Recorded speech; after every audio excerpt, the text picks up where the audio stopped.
12월 2일 토요일 욥기 27장 1절에서 23절 말씀입니다. 27장은 크게 두 부분으로 나눌 수 있습니다. 욥이 자신의 무죄를 주장하는 앞부분과 악인이 당하는 운명을 논하는 뒷부분으로 나뉘어집니다. 또한 27장은 한 번도 나온 적이 없는 풍자라는 단어로 시작합니다. 이는 친구들의 말을 빌려서 친구들을 공격하는 풍자로 이해할 수 있습니다. 욥은 자신의 무죄함을 변함없이 고수합니다. 무죄를 주장하는 표현들은 이전과 다를 바가 없습니다. 지금까지 불의한 거짓을 말한 적이 없으며 사실이 아닌 것을 입 밖에 낸 적이 없습니다. 4절에 말하지 아니하리라 라는 말은 미래에만 한정해서 이해할 필요는 없습니다. 지난 날들과 지금 현재, 앞으로의 날들을 다 포함하는 것으로 이해하는 것이 좋습니다. 욥은 자신을 정죄하는 친구들의 주장을 죽을 때까지 인정할 생각이 없습니다. 그는 결코 자신이 하나님의 뜻에 따라 살아왔다라는 사실을 부인할 마음이 없고 지금과 같은 깊은 고난에도 불구하고 앞으로의 인생에서도 하나님의 뜻을 따라 사는 온전함을 포기할 생각이 없습니다. 욥은 자신의 의로움을 부정하고 정죄하는 친구들이 오히려 악인이며 불의한 자이고 그들이야말로 하나님을 믿지 않는 자라고 풍자합니다. 이는 친구들이 즐겨 사용하는 규범적 지혜의 언어로 친구들을 공격하는 수사법을 쓰고 있는 것입니다. 또한 친구들이 말한 악인의 결말을 그대로 친구들에게 되돌려주고 있습니다. 그들은 욥처럼 죽을 만큼의 고통이 찾아와도 아무런 소망이 없습니다. 왜냐하면 그의 부르짖음을 하나님이 듣지 않기 때문입니다. 악인은 하나님을 전적으로 의지하지 않고 하나님을 찾지 않습니다. 이러한 악인에 대한 규범적 지혜의 정의는 욥 자신에게는 적용될 수 없다라고 봅니다. 왜냐하면 욥은 하나님을 향해 부르짖고 자기의 얘기를 들어달라고 외치며 하나님과 대면하기를 소망하는데 악인이라면 하나님을 찾고 그분께 호소할 리가 없기 때문입니다.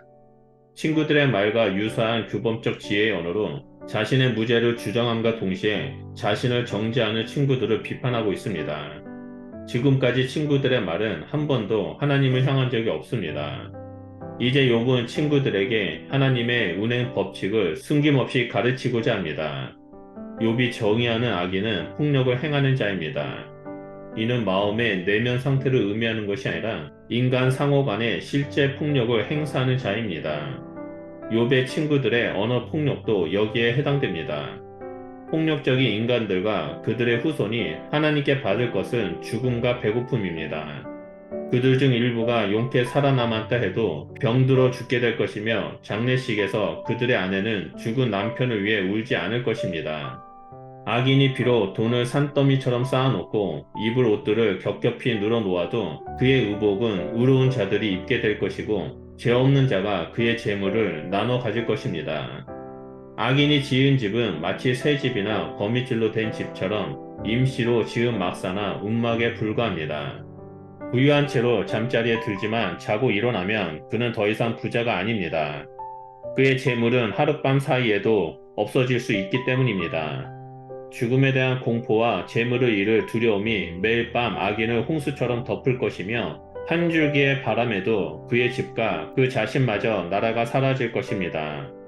하나님께서 악인에게 아낌없이 동풍 혹은 화살을 쏘아 보내시면 악인은 하나님의 손에서 벗어나기 위해 사력을 다해 도망쳐야 합니다.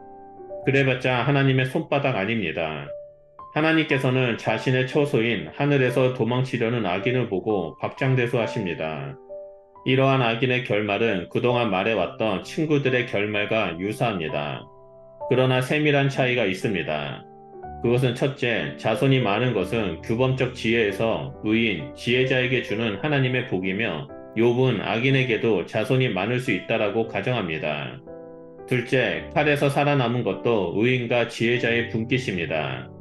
그러나 욥은 악인이 칼에서 살아남을 가능성도 염두에 둡니다. 셋째, 재물 역시 의인에게 할당된 복입니다. 그러나 욥은 악인이 재물이 많을 수 있다라고 말합니다. 돈이 산더미처럼 많고 입으로시 질비한 부자를 악인과 연결시키는 것은 반성적 지혜에 속해 있습니다. 욥에게 지금 하나님은 정당함을 버린 분이고 그의 영혼을 괴롭게 한 분입니다. 그런데도 욥은 하나님이 자신을 완전히 버린 것이 아님을 믿기에 그분의 전능하심을 두고 맹세합니다. 그러면서 자신은 온전함을 끝까지 버리지 않겠다라고 다짐합니다. 결코 불의를 말하거나 거짓을 말하지 않을 것이라고 말합니다. 나의 기대와 다를지라도 끝까지 하나님이 기대하는 삶을 고수하는 그것이 하나님께 대한 진정한 신뢰의 증거입니다. 하나님은 결코 우리를 버리신 적이 없습니다. 또한 버리시지도 않습니다. 언제나 영원토록 우리와 함께 하시고 가장 좋은 것을 주시며 가장 좋은 길로 인도하시는 분이십니다. 그렇기 때문에 우리는 지금 하나님의 응답이 없는 것처럼 느껴지고 나의 기대와 다를지라도 하나님을 끝까지 신뢰하고 붙잡고 있어야 합니다. 하나님은 지금 이 순간에도 보이지 않는 곳에서 우리를 위해 일하고 계십니다.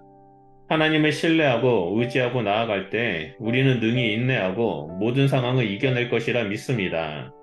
오늘 하루도 우리를 위해 쉬지 않으시고 일하시는 하나님을 신뢰하며 믿음의 길을 걸어가시는 주님의 백성이 되시길 주님의 이름으로 축원드립니다.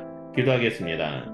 하나님 감사합니다. 우리를 위해서 쉬지 아니하시고 매 순간마다 우리를 위해 선하심으로 역사해 주셔서 감사드립니다. 우리가 어떠한 상황에 있다 할지라도 온전히 하나님만을 의지하고 신뢰하며 믿음의 길을 걸어가겠습니다. 그러할 때 하나님 우리 가운데 역사해 주셔서 하나님을 더 깊이 알아가는 자가 되게 하시고 하나님을 닮아가는 자가 될 수 있도록 역사하여 주시옵소서. 우리는 하나님의 형상을 소유한 하나님의 백성입니다. 우리를 통해 하나님 큰 영광 받아 주시옵소서. 감사드리며 예수 그리스도 이름으로 기도드립니다. 아멘.